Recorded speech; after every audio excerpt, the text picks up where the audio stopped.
What is the biggest win that you've gotten so far? It's getting the opportunity to pitch to Mercer and JP Morgan. How much money have you raised today? We've raised 100 million. What's the biggest challenge you've had to overcome when it comes to running your business? As artists, they don't think that it's made for us. What are we really even doing in this space? You guys know Barbara Coran from Shark Tank? Yes. You heard her story, right? She lost over 400K because the person sent the email transfer.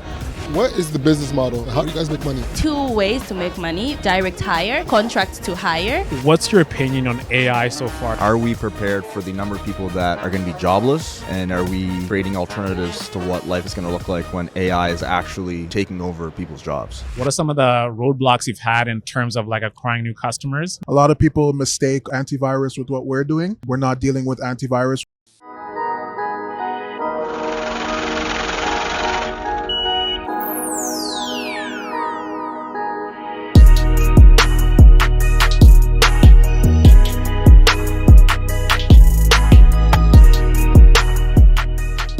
Hello and welcome. I'm Alex. And I'm Owen Osinde. And welcome back to another episode of Hustle Over Everything. We're here at Collision. And we're back. You know, you saw us last year. You saw us shut down the event. We're coming to shut it down again. Talk to some more entrepreneurs, some more businesses, and just like cover the whole place and show what a vibe this place is in Toronto. Most definitely. We have some dope interviews coming up and some dope little connections, dope tips. So stay tuned. Let's go. Let's get it, baby. Today we have Kyle Rose in the building. Kyle, what's going on with you, bro? How you doing? I'm good, brother. How you doing, man? Fantastic. Kyle Rose, man. As always. How's it feel to be on the Hustle of Everything podcast?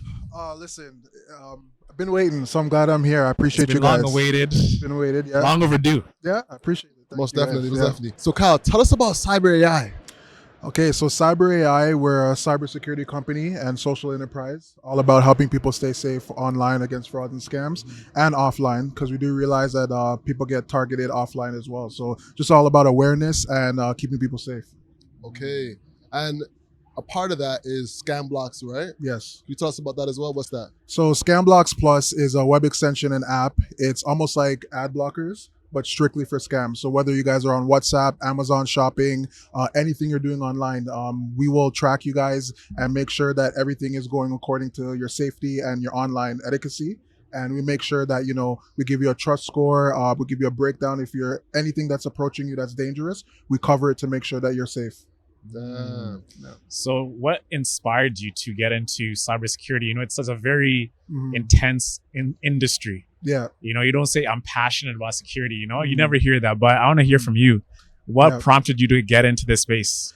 To be honest, and you're absolutely right. Like, I have a media background. I went to school for journalism, so it wasn't something I planned, but I got into it because, first of all, and it's a crazy story. A friend of mine had lost money. We lost money in an investment. I gave him some money. I didn't do my due diligence, and I got hit the hard way. Got burnt, unfortunately. Yeah. But I turned that into a company. The real kind of driving force behind it is when I looked on like Twitter, Instagram, Facebook, but particularly on Instagram, I looked at all these big social media platforms and they weren't really doing much to protect the everyday user.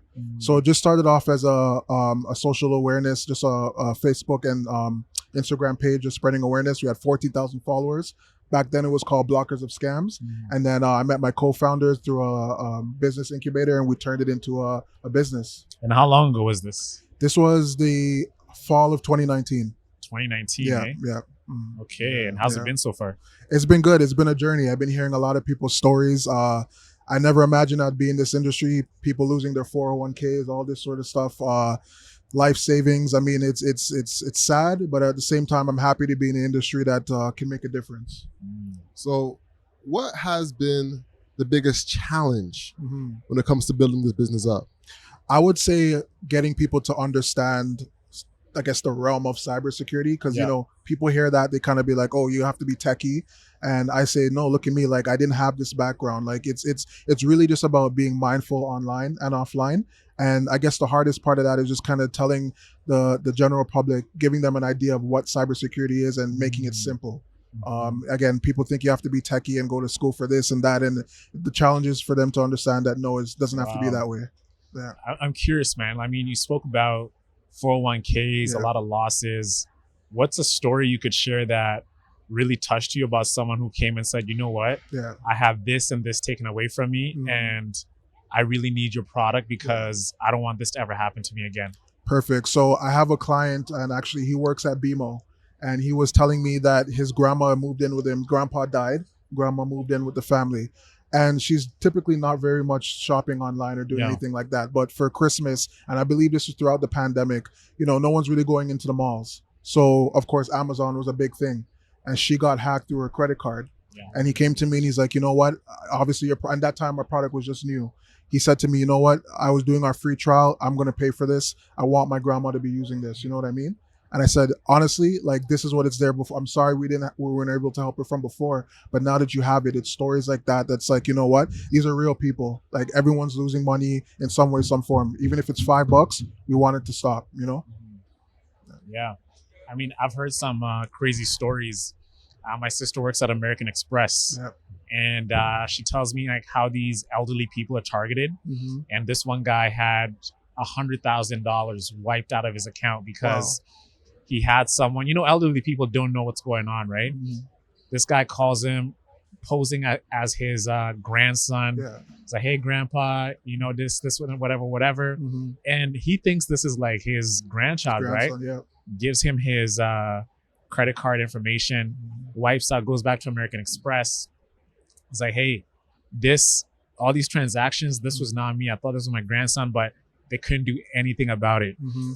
Does your company prevent stuff from, with AI coming? Yes. You can pose as someone's voice. You can say, hey, I am company A, B, C, and D. Mm-hmm. We're official. Mm-hmm. And you can sound like an actual agent from a particular company. Yes. Do you stop things like that? Because that's emerging and people are vulnerable for things like that now. Exactly. Yeah. So we wouldn't necessarily, because it's hard to get into like phone calls. So we don't necessarily stop the calls. Yeah. What we do is we offer an educational piece on what to do when you receive those calls. And this is where our new book, our Cyber Ollies book of frauds and scams, we have this out to accompany our online product. It's to be like, look, a lot of these scams that people fall for, unfortunately, when you sit back and realize a lot of them are common sense. Some of them can be tricky, but it's really the educational piece to make you realize, like, look, don't feel pressured or rush into doing anything for financial, sending any information.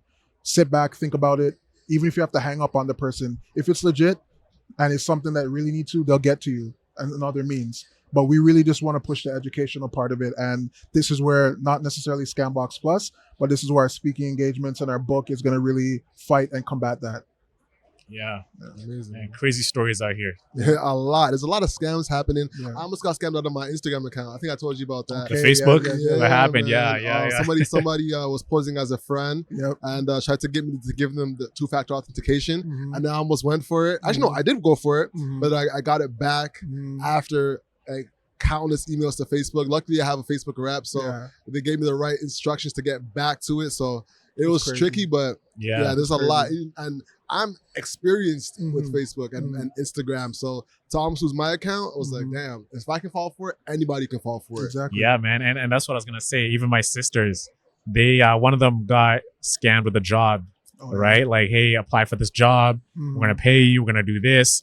And it's so easy to fool people these days. Yeah. Right? Yeah. Everybody, you think it can never happen to you until it actually happens to you. Exactly. And I think that's where people think they are way above it. Even me, when I was hearing my sister's story, like my sister is a UFT honor roll scholar type of woman, young woman.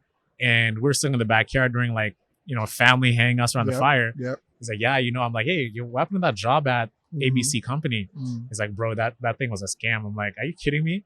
It's like, yeah. I was like, how did you not see that? And I was laughing because I was like, but she was hurt by me laughing because it's like, no, bro, they did it so well that you'd have thought it was legit. Yeah. So one of the things that's scaring me moving forward is that you do not know who is who. Yeah. As a company can pose as like legit, but they're like crooks behind castles these days. You know what I'm saying? Exactly. And it happens to the best of us, as you said. You guys know Barbara Corran from Shark Tank? Yes. You heard her story, right? What happened? One of her accountants, it was a phishing email, and she lost, was it a little over $400,000? She does real estate all over, obviously, right? And this was a company in Germany, posing as the company in Germany. And she lost over $400K because the person sent the email transfer. So again, even when I think of your sister, it's like nobody should feel bad if they fall for it. You're not looking for it. Like, you go to your job, whatever you're in, media, whatever you're in. If you're not trained to see these things or don't have some sort of technology to help you, they're getting smarter as the days go on. So nobody should feel bad. Nobody should feel shy. Share your story so that people like me can help. You know what I mean? 100%, 100%. So what do you see next for Scamblocks? Scamblocks, honestly, want to go to more conventions like this at Collision and, things that we're doing around Canada and the United States. Really, we're just trying to scale, get the word out, and get our product to a broader base of people who really need it. Most definitely. So Kyle, let's talk about the business. How much revenue have you done so far? So right now we have about 214 paid customers on our annual plan, $49.99 a year and $4.99 a month. So we've been just scaling ever since. We're trying to, again, Collision conferences like this to build and grow, to kind of build the scale. We're a subscription-based model, and then also we have our book on Amazon and Audible that's coming out soon. Nice. So you have about 3 revenue streams that's happening with yes. Scamblocks. Scamblocks, now, with Cyber AI, how's the business there? How is that business ran? So in the next coming, I want to say mid of 2024, we're looking to introduce our new product called Cyber AI Pro, which is going to be targeting specifically banks and financial institutions, targeting AML and PAM and SIEM, which, long story short, it's privileged access management for people working in these financial institutions so that they don't corrupt from within. So that's the next product that we're working on, and we're really excited about it. Yeah, so walk us through like the growth strategy since 2019, right? Of course, you have the annual plan and you have the subscription model. Yes. What are some of the roadblocks you've had in terms of like acquiring new customers? And once you got over those roadblocks, how did you like really turn up the dial to scale it? So I would say, good question. One roadblock that comes into mind in particular is comparing us to other companies like McAfee or Norton VPN. A lot of people mistake antivirus with what we're doing. We try to tell people that we're specifically frauds and scams. We're not dealing with antivirus. We'll partner with antivirus companies, but that is not our forte. And once we've got over that whole hurdle of just educating people, letting them know that, look, we're here to just defend you from frauds and scams, it's kind of been up there. It's been like educating people, letting them know what we're doing. And it's been more of an interest that way, because we find more people have been facing frauds and scams than they do viruses in their everyday life. So this is what we're targeting. And your target demographic, how would you describe that? I mean, it's an open product. It's open, but I would say we initially started targeting people on social media. So I guess the youth would be like on Instagram, and seniors. Seniors, again, need the educational piece. And then our generation would need more so online. So between seniors and I would say demographic, maybe 18 to 35. Yeah, man. I was saying like with the older demographic, like that education piece is like, could be like an uphill thing to climb, right? So what's like the education process like, and bringing them in and be like, okay, this is scamming, this can happen to you, buy a product. So for that, we've been using resources around us to kind of help build this awareness that seniors are already involved with. So for example, we partnered with the Toronto Public Library and we've done some speaking engagements. We're also part of a incubator, Seneca Helix, out of Seneca College, where we bring entrepreneurs and seniors there to kind of have talks. And then we're looking to target the Toronto District School Board as well to get the youth in there. So really it's about going where the seniors are, going where these people are, where they're comfortable, they're open to ask us questions, and then we bring that educational piece to them. Amazing. Awesome, man. So with that being said, I think it's a good note to wrap up on. Moving forward, for any entrepreneur, what advice do you have for them? I would say find a strong team. There's really no island, no man's an island. I really believe that. Find people who are passionate about what you're doing and link up with them and have solid co-founders, and there's nothing but up from that. Most definitely. With that being said, the hustle is what you can control, so control your life, I control your grind. I'm Alex. And I'm Ono Sinde. Kyle Rose, Scamblocks Plus. All right, on to the next one. Hey guys, thank you so much for watching the show. We have some amazing merch live on our website right now. My personal favorite is the definition tee. You can go find it in the link below. And if you don't like that, you can explore some other products on our website. So, hustle over everything here at Collision. We're here with Spencer Bontho. Yeah, that's right. And he's with Drop Commerce. Spencer, what is Drop Commerce? Yeah, so Drop Commerce is a drop shipping platform live on Shopify, Wix, BigCommerce, and Shoplaza. And what we do is we connect merchants that have Shopify stores with suppliers for a drop shipping relationship. So basically, if you have a Shopify store, you can download Drop Commerce. browse through our products and import them directly into your own store. And then you can begin selling and marketing those products to your customers. And as you make a sale, the supplier will ship it directly to your customer. You keep the margins and pay them. And you pay Drop Commerce a monthly subscription fee to handle the product discovery and the order processing. All of our products are higher quality, fast shipping. Which categories do you cover? Everything. We have everything from handmade candles to solar panels and everything in between. So the main basis is just they have to be fulfilled from the United States or Canada, but we cover all the different niches, so we can tailor to any specific business. Amazing. And how long have you been in business? We launched on Shopify October of 2018, so this is the 5th year of operating.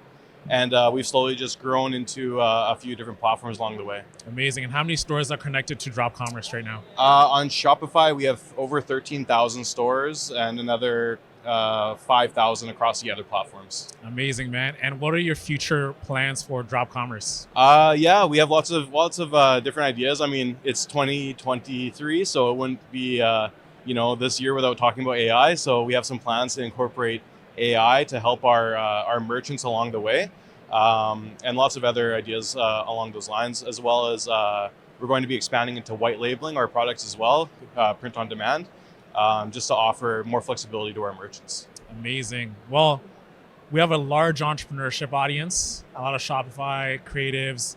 Drop Commerce, go check them out. Link will be in the description. Spencer, thank you so much for the short time we spent together, man, and I wish you all the best in your future success. Yeah, thank you very much. Great time with you. We have a special guest in the building. We have Justina. How you doing? I am doing good. A little nervous. This is my first time, but I'm doing great. Most definitely. How you doing, bro? I'm blessed, man. Yeah. Back in Collision again. Yes, you're back at Collision. Back in the booth again, baby. You know what I'm saying? The last time, Justine, we were here, the background was black. Nice. So I like the fact that we have a red background. It actually illuminates us. We actually stand out. You can pop out of the background. That's a fact. Because last time we had the black shirts and with the black background. Yeah. It was just messy. Looking like the Dr. Dre album. You know? And red is our color. Red, yellow, anything black goes well on any color, really. So this is amazing. Most definitely. Yeah. So you work at BFN and you also are founder yourself. Can you tell us a little bit about yourself? Yes. So I am a program coordinator at the Black Founders Network, where we essentially help Black entrepreneurs in the Canadian ecosystem find the right mix of funding, capital, resources, capacity building, and community to scale at the different stages of their journey. So either from ideation to growth to scaling, and we're also sector agnostic. And in addition to that, I'm also the founder of Okwera, which does quite a few things. There's Okwera Recruitment, we're helping companies grow by connecting them to talent. There's Okwera Academy, which is still an initiative in progress, where we're essentially helping anyone from the BIPOC community get the talents, skills that they need to work in entrepreneurship, in tech, and in skill trades. And there's something called Okwera House, which again, still be in the works. We're trying to help immigrants moving to Canada and different diasporas have a house to call home away from home. So they can literally find shelter here, they can find food, but they can also find resources to settle into those new spaces. So quite a few things. I'm an immigrant myself. I moved to Canada around 6 years ago now from Zambia. Wow. Both my parents are Congolese, and they were immigrants from the DRC, Democratic Republic of Congo, to Zambia, where me and my 4 sisters were born and raised. And I moved to Canada initially to go to the University of Toronto. I got a MasterCard, a fully funded MasterCard scholarship from the MasterCard Foundation. So they paid for anything and everything. It really helped me settle in Toronto. And at U of T, I studied African studies, focusing on entrepreneurship for women on the African continent and also women and gender studies. But that is me in a nutshell. Wow. Amazing. Yeah. So, Justina, I'm curious, what was that first moment you had when you realized I want to be part of the entrepreneurship community and also wanting to be an entrepreneur? Yes, absolutely. Entrepreneurship has always been part of my story. So like I said, my parents were immigrants from Congo to Zambia, and coming from in a time when there was terrible immigration relationships between the DRC and Zambia. And so they needed to find jobs. They created their own jobs. My dad is a mechanic, and for as long as I have known him, he's been an entrepreneur and self-employed. So I was really exposed to that industry. But also Zambia is a country that has a very young population, but also like like many African countries, high levels of unemployment, and the youth have to create jobs of their own. And so I had to do that as well. I managed to get a job after high school, but I also needed funds. Even when applying for scholarships, for example, it's not cheap. Like, you need to print out stuff, you need to send stuff via DHL to the US, like you need money for that. So my first exposure to my own entrepreneurship was reselling dashiki shirts, you know, the dashiki prints, right? So I would go to a place called Comesa in Lusaka, Zambia's capital, order those for like 25 kwacha,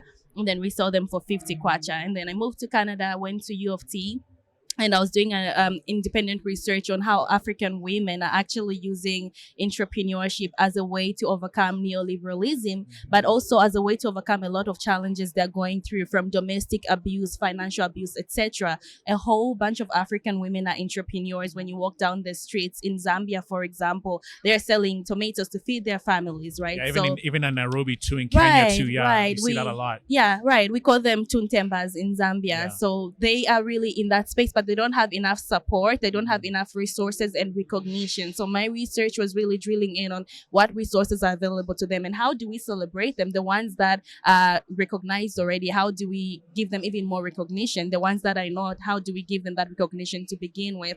And so when I was close to graduation in 2021, I started Okwera Recruitment, which initially started as just a consulting service to help folks from the African continent looking for scholarships like myself find the right resources and also just know how to write even a CV or a scholarship essay and etc. And so that happened, and it then morphed into a recruitment firm because I was part of BPTN, actually, Black Professionals in Tech Network. At the time, they had a Slack. They were using Slack before they moved to OpCD. They had a Slack channel, and there's someone on there who was recruiting for an engineer.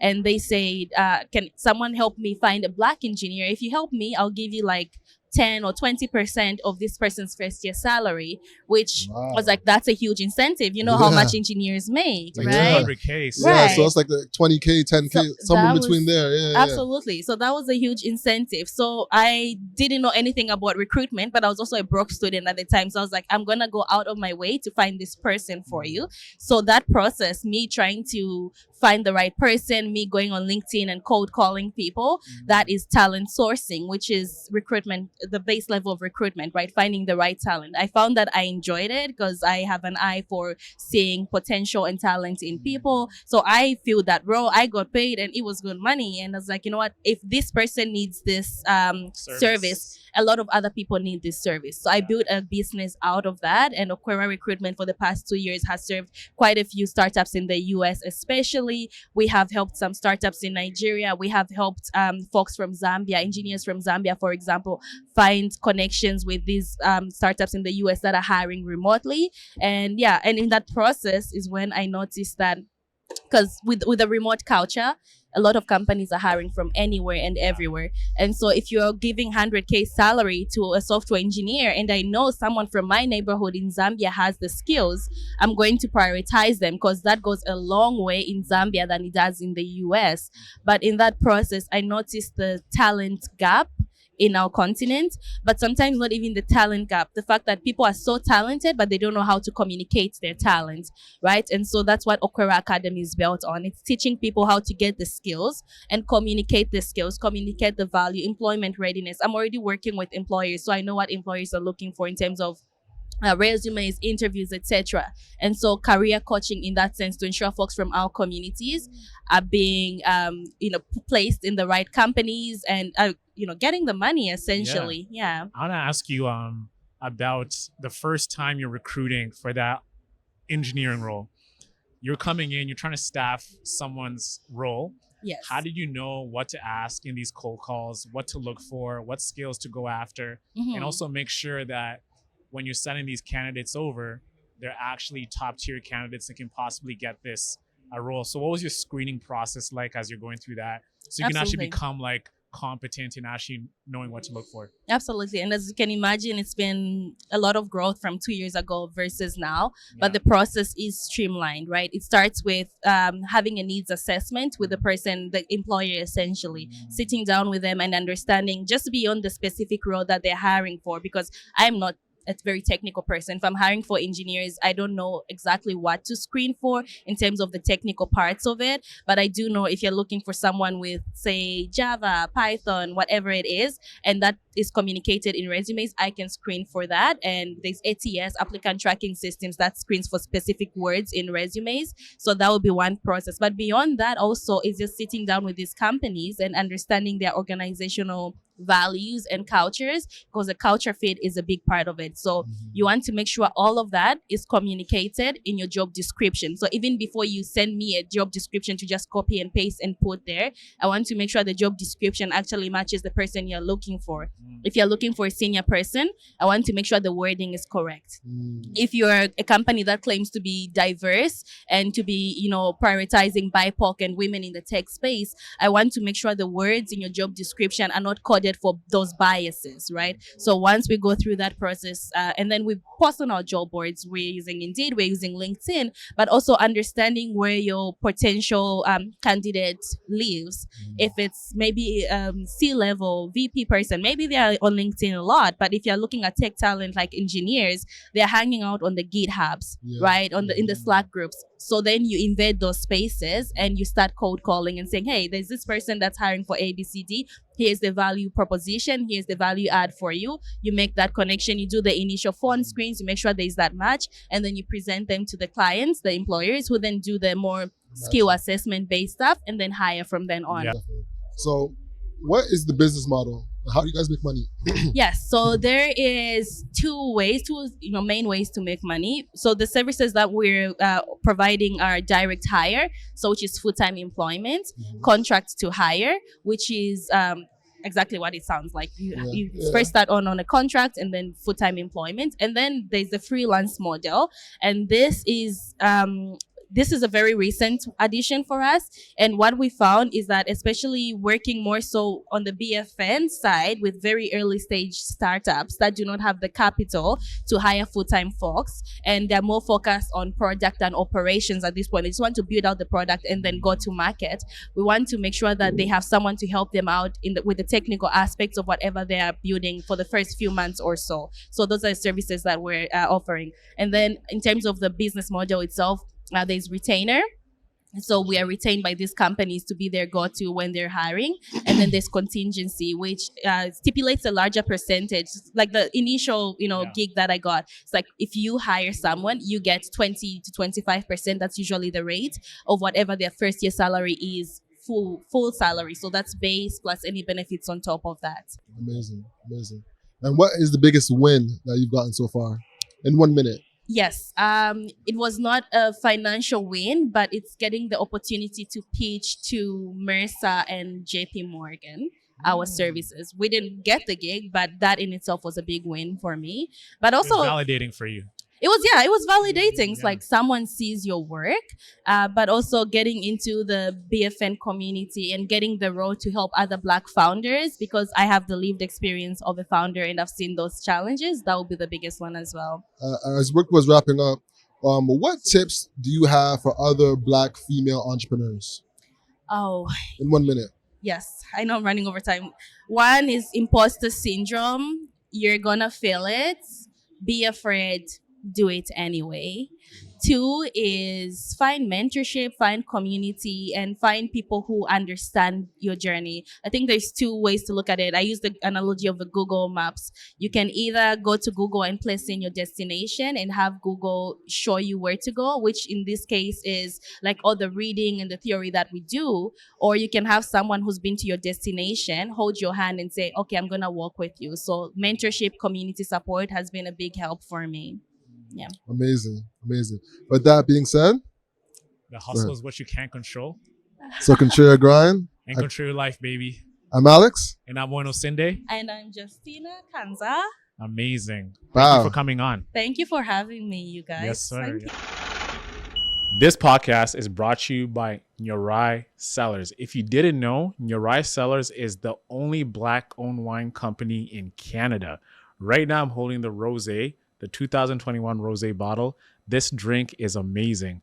I mean, it's perfect for those dishes such as seafood, where you're cooking shrimp, you're having some pasta, whatever it is you're having. Grab a bottle of Nyorai Cellars, the rosé. If you're having a date night with your significant other, you know what to grab the Nurai. Whatever it is, grab the Nurai. I mean, you will not go wrong with this wine. It's perfect for everybody. If you've never drank wine, this is a great bottle for you. Or even if you're a wine expert, you're an aficionado and you drink everything, I mean, you cannot go in Nurai. I'm telling you, this wine is really, really good. And even though I'm boosting it this hard, is because I really love drinking it, and I'm someone who loves to drink wine. So whatever it is, whatever the special occasion, check out Nurai. They have Sauvignon Blancs, they have Rieslings. I'm holding the Rosé right now. They have a wide variety of different collections of different wines you can choose from. Make sure to check them out. The link is going to be in the description. Check them out, order a crate for yourself, or you can send a gift to someone that you want to gift some wine to. You can't go wrong with that. So Nurai sellers, check them out. Link will be in the description. And now back to the show. So let me ask you something. What's the biggest challenge you've had to overcome when it comes to running your business? Honestly, it's been the explaining, right? Because sometimes as artists, and we're coming into corporate spaces, they don't think that it's made for us, right? And then being black as well, it's like, okay, what are we really even doing in this space? What is this? How comes it's for you? And we kind of have to explain why it's for us and why we need to be in this space to help all the other people in this space. Like we were just talking to somebody a while ago, and they're like, yo, how are we supposed to get? I was talking to somebody a while ago. They're like, how am I supposed to get the money that I see other people getting? Right? And we're like, well, you have to know how to pitch yourself, how to know how to network yourself, to get yourself into proper spaces. And to do that really does take these artistic principles that we like to teach about.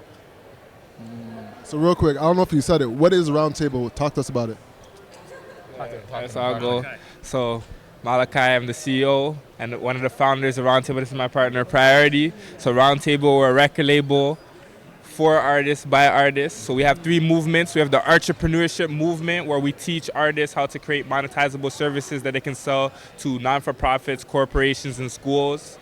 Like you were saying, for example, we teach like people that have startups how to pitch their business with our artistic principles. And it's like a new way to create income outside of performing. We also have like the artist reform movement, where we teach people that make music how to become an artist. That's ultimately a role model in the community, and then a professional that can work with these corporations. And then finally the STEM to STEAM movement, where we're trying to put our arts into STEM and make it high. We got that STEAM, so that's a little bit about Roundtable. And we make music too, so we have RTG, so we have some Afro-Caribbean dancehall music coming out soon.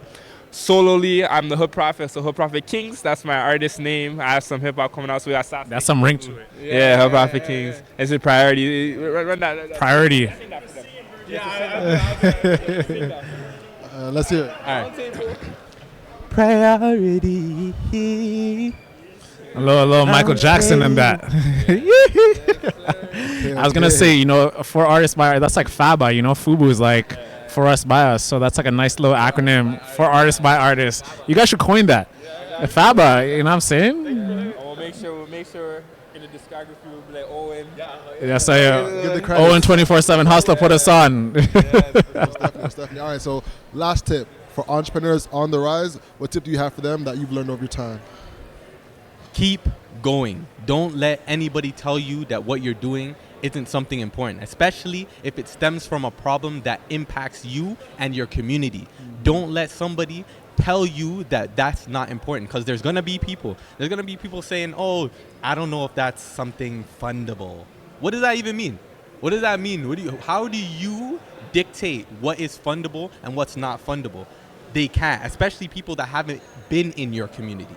You know why you're doing it, and you know the type of power and the type of impact that it's going to have when you make that successful. So keep going. Don't let anybody stop you from doing that. Yeah. Persistence, baby. That's what it is. And for myself, I just want to tell the people to do something you love, like find your purpose and walk in your purpose. Like everybody has their own unique purpose, and the Lord will bless you. He'll guide you. Even if you're confused, you don't know how, He'll put the right pieces around you. Like for us, we stepped in our purpose by coming here. We run into somebody that we know that gives us the opportunity to talk about Roundtable and promote our brand, and ultimately we get to do the same thing by speaking in front of you guys, and you guys are promoting your brand. It's like our purpose is just intertwined because of something that we love doing, which is supporting, being in this environment. So find your purpose and just follow it. Amazing, Malakai. Wow. I like how you have the Versace on the glasses. You gotta let them know. You gotta let them know, baby. Hairbands on the belt. Okay. The Dark Martens on the kicks. We don't know where we got this one, but it's fly. We got the top, you know what I mean? So it just in some subtle. Oh, I love it, man. I love it. You gotta let them know at Collision, right? I got the sauce. They calling me Sauce K. Sauce K. You have a dope interview, man. You got something lined up. Ayo, back in the podcast. Most definitely. Ayo was one of our biggest podcasts. You know, when you had him on talking about getting a job in tech. Did numbers. It did numbers, you know, so of course we had to get him back in now that we got Collision. Yes, sir. You know, and we have another guest as well. You know, I hear nothing but good things. Listen, we got the co-sign from Isaac. What's going on, Alfred, bro? Thanks for having we got me, 2 guys. Al's on the podcast. 2 Al's. There you Two go. Al's. You know what I'm saying? Actually, So- Alfred comes from Alexander and Frederick. And Really? Yeah, my dad. Yeah. Get out of Yeah, here. so Alexander is kind of it's in my blood. Okay. Shout out to the Alex. You know what I'm saying? All right, so we have 2 different things we're going to talk about today. So let's start off with you and what you're doing, and we get to you. You know what I'm saying? Cool. So since we last chat, you know, you've been working in tech. What has been, you know, on the horizon for you? You know, you've been working on Techsgiving. Talk to us. Yeah, man, I've been doing a lot, but everything is all under the same umbrella of helping more Black, underrepresented people get jobs in tech, right? Today at Collision, or this week at Collision, we actually hosted a masterclass focusing on thinking big and thinking Africa, right? And that's through Tech Connect Africa, right? And Tech Connect Africa is a social enterprise that focuses on reversing the brain drain from Africans that are across the diaspora. So Canada, USA, UK, Ireland, so on and so forth, coming back to the continent and pouring in. Why? Because Africa is the fastest growing continent in the world. Nigeria specifically is on track to be the number 3 most populated country in the world as well too. There's so much talent and so many opportunities that are coming back to Africa, and it's important for us diasporans to actually be the ones that are driving it, not the others. The others are trying to put their fingerprints all over it, and we're trying to reverse the narrative so it could truly be for us, by us. Yeah, and actually I've been noticing that too, especially like in countries like Nigeria, Kenya. They have a lot of advanced technology that it never really gets highlighted. Even you see Jack Dorsey, Mark Zuckerberg, all these big They're going back. They're going there. back. Yeah. There's things that happening out there. I'm sorry to cut you off, Yeah, but no worries, that's what we call signal. There's things like noise where it's like, don't pay too much attention to it. There's signal when you got people like Bill Gates who just was in Nigeria last week, and Jack Dorsey, super big on, I think he's doing something with crypto out there as well too. There's signal with all these people that are going out there. Who's the founder of the Ethereum, who was out there maybe 6 months ago as well too? Yeah, what's his name? Don't let me butcher his name.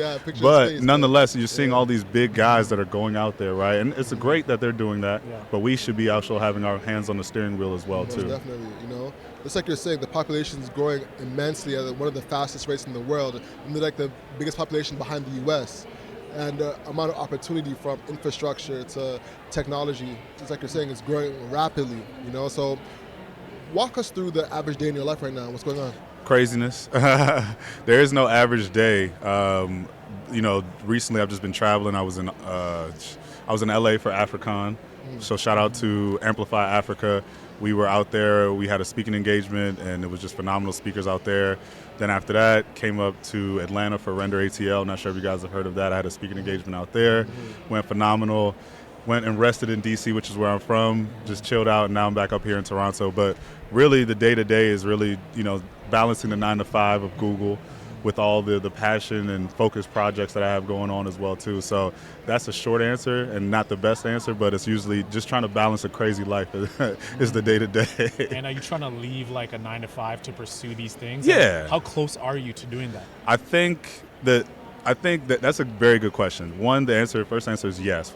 I am definitely trying to leave that, but I think the closeness is based on the market for me, right? A lot of the ways that these opportunities are funded for me are based on the economy and how much funding they have to give to fund a project like this as well too. So it's changing every day. I would say it's definitely within that 1 to 2 year window for sure, where we take that jump off the leap of faith as well too. Yeah, man. I think you've been at this for such a long time that I think when that time comes, you're gonna it's gonna be a smooth transition. It's not gonna feel like, oh, I'm leaving my job to pursue this. It's just like this is like my full-time job now. Yeah, it's just the next step. Absolutely. Most definitely. So to wrap up on your side before you get to yours, you have a tenure at multiple different companies, right? Yeah. So if you can just leave a quick tip for the people that are wanting to be entrepreneurs but want to get in a job in tech that's high paying, so they can finesse that into a business, what tips do you have for them? Well, one, find something that who's the guy we just talked to who just founded that company, who was just talking to it backstage as well too? DeVaris? Yes. He had a great quote, and he's talked about a lot of people try to focus solely on passion, and that's a great thing to do, but you also have to focus on profits. He was like, and I took from that was like, focus on things that you can lean into that are going to be easy barriers to entry to kind of get you in. And then after that, focus on ways that you can upskill so that way you can get to the profits as well too. So one, if you're trying to get into tech, think about your skills that you already have now and how you can translate that into the tech space. So now if you're going from the, 9 to 5 to more so the 5 to 9 space, think about ways that you can leverage the skills that you're doing on the 9 to 5 for your 5 to 9, right?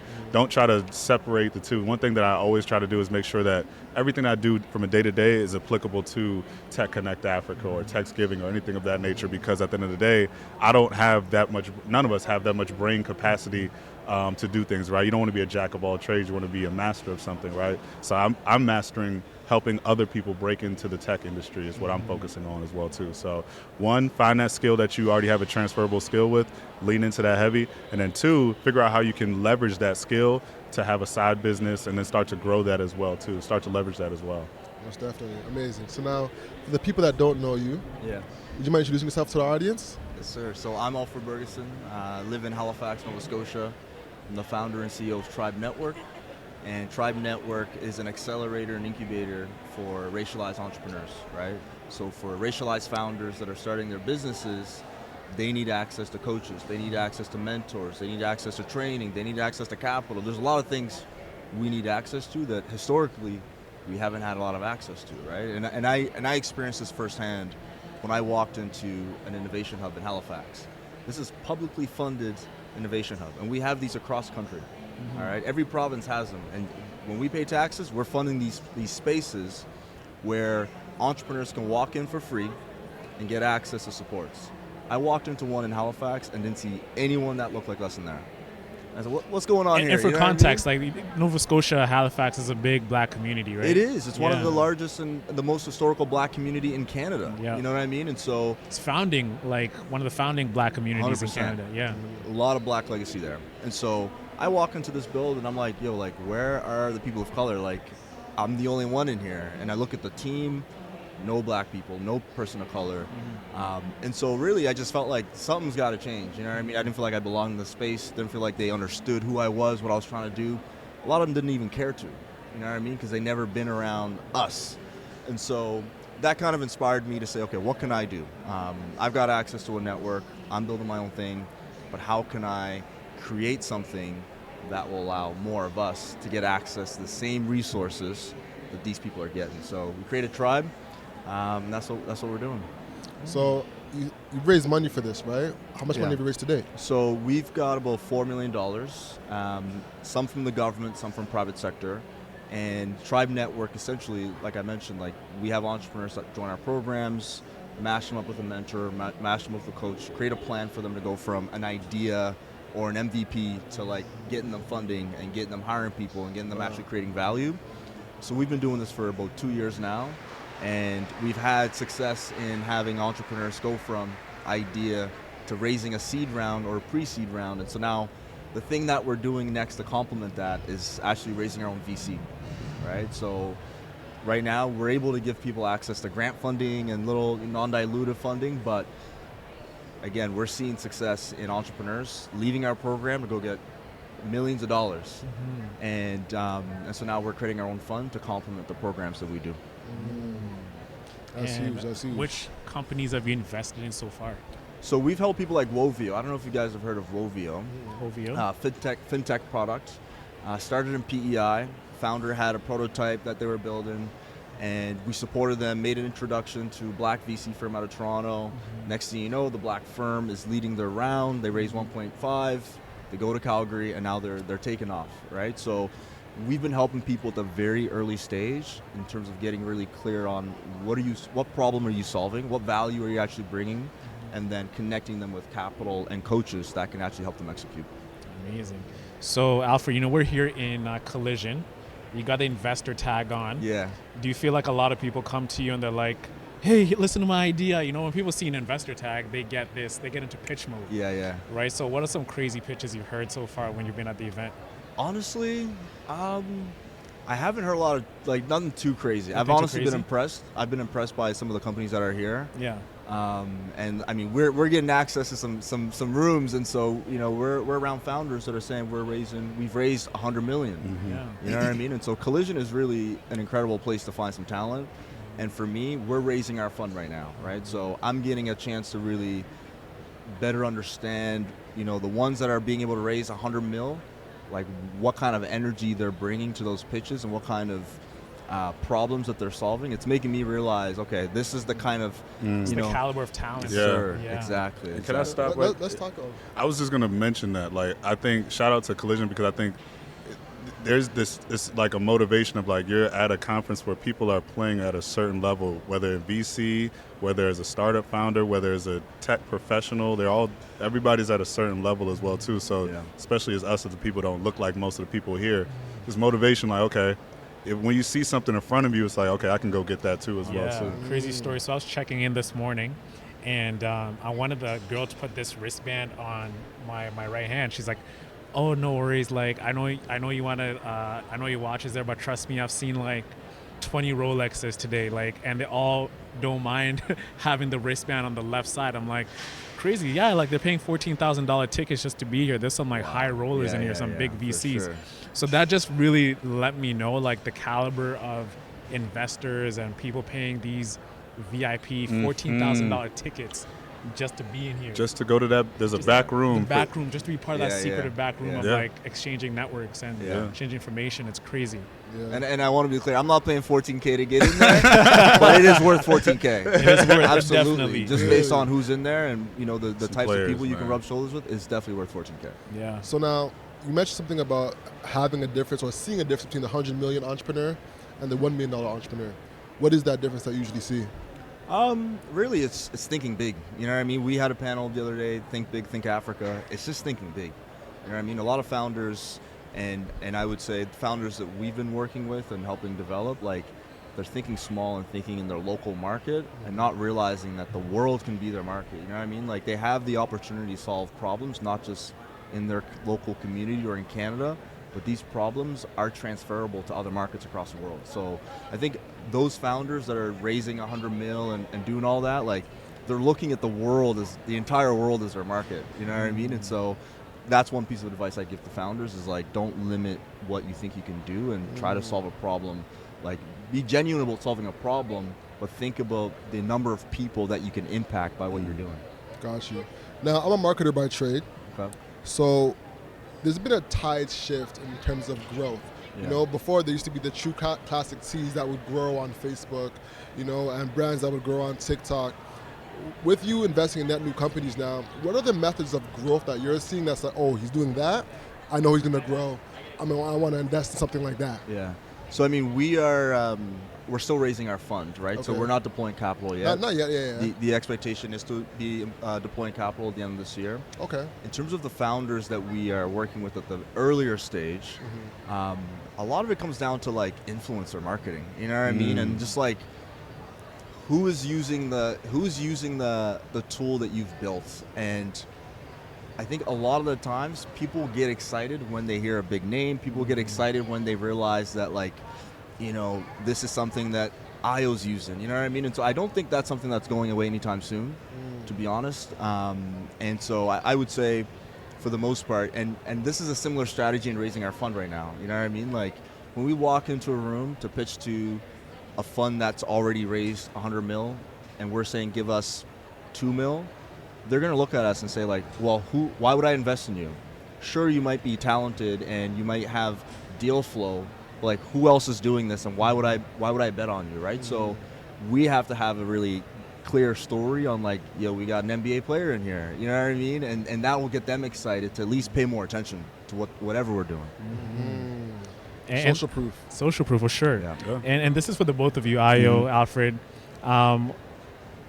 What's your opinion on AI so far? Because every entrepreneur these days is AI this, AI for that, AI. I'm like, yo, this ain't Allen Iverson, bro. Like, what are your takes on AI and startups and everything? Like, just to get your take first, Ayo. So, a lot of takes, but I'm gonna keep it concise.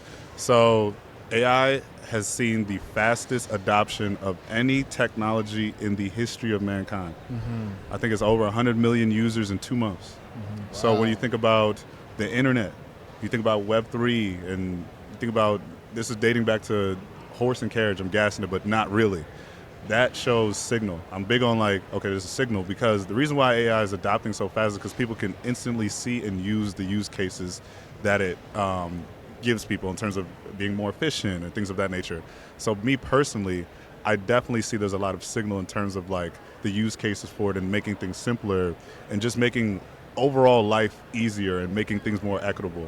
However, when you introduce something where only certain players are the driving forces of it, because none of us are the big players at AI, at least as it stands right now, that introduces a certain set of bias. And that is something that needs to be very, very, very watched very deeply, because these things can go left very quickly if you let us not be the drivers of it as well too. So cybersecurity, risk management, things like that are going to be the second wave of AI that people should start to look at to make sure that it's more equitable, to make sure that there's no bias, to make sure that things are just legitimate as well too. So yes, I am bullish on AI. Many of these companies that are here today are probably not going to be here within the next 6 to 12 months, just the name of the game. But I do think there's going to be a second wave of AI that's going to get it better than this first wave. And I think I was talking to an investor in that secret room back there. He was like, yeah, it's cool to see all these people who are playing the AI race right now, but it's really like, it's a horse race, right? Whereas the horse that is at the front usually burns out towards the end, but it's the horse that's just staying steady, that nobody really notices, that really bursts onto the scene at the end and really wins the war. So right now it's just a race. So I think we're going to see somebody get it right. Maybe it's NVIDIA's, maybe it's another startup or something like that that's going to win the war as well too. Yeah, man. There's like these different things that come in waves too, right?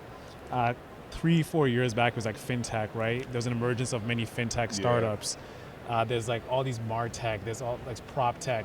It feels like there's a season for everything, which makes me think of like, okay, is AI, like, is this like a season for AI, or then it's going to become a normal thing? I think it's a pivot. It's a pivot. Yeah. I think AI is, like, I don't think it's hype. You know what I mean? Like, I don't think it's hype at all. Like, I think this is legit.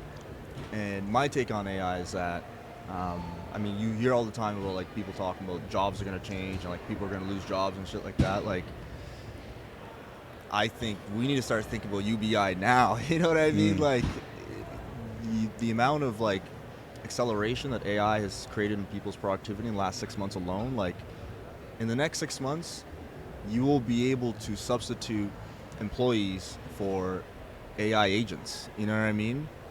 And so I do think that everyone is going to have the ability to create at a level that we haven't even thought of yet. And really, like, that's one thing I worry about is, like, are we prepared for the number of people that are going to be jobless? And are we creating alternatives to what life is going to look like when AI is actually taking over people's jobs? Can I add to that is he's right, and I think that's, if we know this now, and when I say we, nobody could, but that's what I'm talking about. We need to be proactive in learning and getting skills in AI before you become jobless, because we're going to be the ones who are going to be. We're already marginalized in the technological space, right? So it's important that we have some cognizance that jobs will be lost, industries will be shifted. What are you going to do to take advantage of this? Because if you're an early adopter of this, you can be a change maker instead of somebody who's impacted by the change as well too. You know, there's a movie with Taraji P. Henson where she was working on rockets. You know what I'm talking about? Hidden Figures. Hidden Figures. Yeah. Hidden Figures. And in Hidden Figures, there was this like pivotal moment where the calculator drops.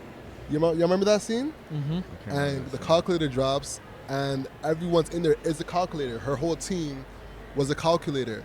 because they would do the numbers and walk the whole thing, but the calculator drops and their whole team is about to get eliminated because they can replace them with the calculator. So Taraji is that's the new thing. We got to learn how to operate that so we can keep our jobs. We're in that stage right now with AI.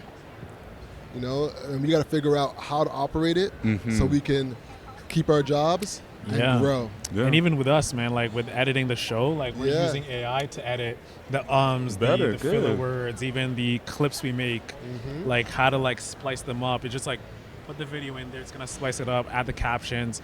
And before, I remember just 2 years ago, I was adding captions manually. Bro, hours. Just to make one clip. And now you can pop out like 6-7 clips in 2 hours. It's crazy how things are changing. You know, it's scary at the same time, but it's also inspiring of like, you gotta like elevate yourself to the next level, because if you don't stay ahead of the game, especially in the media, if we're not looking ways to innovate, we're gonna get left behind, you know what I'm saying? And there's gonna be AI podcasts of like someone like, you know, like Drake singing. There's like that Drake song. There's gonna be AI podcast.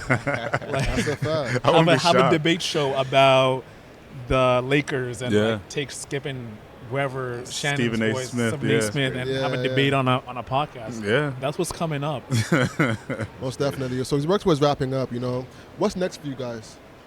What's next for me is this summer we're going across the country and raising our fund. So that's what we're doing here. Across Canada or America? Across Canada. Okay. So right now we host an event in Halifax. We're here in Toronto. In 2 weeks we're going to be in Montreal, doing the same thing, you know, on the circuit at Startup Fest, meeting with investors, meeting with founders, and then we're going to Calgary. And we're going to do the same thing in Calgary. And then later this year we'll be in Africa with Ayo and the Tech Connect crew. Yeah, we're going everywhere, man. Everywhere. We're going, so December 7th, we will be in South Africa. And speaking of that, Kendrick Lamar just announced that he'll be in South Africa during that same time as well, too. So, you know, we're going to be there for December 7th. Then December 14th, we'll be in Nairobi, Kenya as well, too. Then after that, December 22nd, we'll be in Lagos, Nigeria. Then December 27th, we'll be in Accra, Ghana as well, too. So this is, again, that Tech Connect Africa movement where, yes, you as the diaspora in Canada, US, UK, wherever you're at, come home. Come make an impact on the continent. Come connect with fellow Africans who actually live on the continent as well, too. So bringing everybody back through summits and conferences as well there, too. And we're also going to have a good time. It's not just, we're not just sitting there. We're going to celebrate our culture. We're going to eat the food. We're going to, you know, we're going to dance. We're going to enjoy. And we're also going to build together as well, too. So the African way, you know. I might be in Kenya around that time, too, because I got to go visit my grandma. Man, let's do it. So I might link you. Let's do a podcast live, or let's get you guys to host a panel session. Go to Mombasa and everything like that. Let's do it. The whole month we're in Africa. So everybody's listening. We're in Africa. December, get your flights. South Africa, Kenya, Nigeria, Ghana. Be there. You know, we like to have fun, man. Oh yeah, it's gonna be a party. Crazy all month. Just drinking water. Your liver's going. Stay hydrated. Most definitely, yo. With that being said, the hustle is what you can control. So control your grind and control your life. I'm Alex. I'm Owen Osinde. I'm Alfred Burgesson. I'm Ayo Duyule. Bow bow. Peace out, everybody. Peace. Thank you so much for checking out this episode. Make sure you visit hustleovereverything.co and cop some fire merch that we have in the store. And then we'll see you in the next episode.